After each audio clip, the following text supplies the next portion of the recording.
Pagdating namin sa malaking bahay, agad-agad akong naghanda ng aking almusal. Kumuha ko na isang kamatis at tiniwa-hiwa ko siya ng pabilog. Gagawin ko siyang palaman dito sa akin tinapay. Masarap kasi siyang kainin, meron siyang puting kiso at lalagyan mo ng kamatis.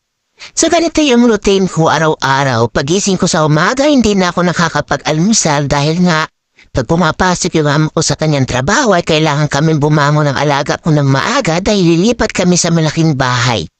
Hindi ko nga maintindihan kung bakit kailangan pang lumipat sa malaking bahay. So ito na, sinunod ko na rin yung aking kape. Naglagay na ako ng asukal, kape at mainit na tubig dahil tayo ay magkakape na.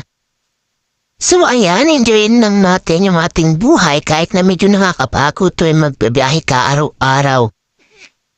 Nakapaghanda na ako ng tinapay at kape, ayan, kakagatin na natin. Enjoy lang tayo sa bawat kagat, isipin natin yung mga pang araw-araw.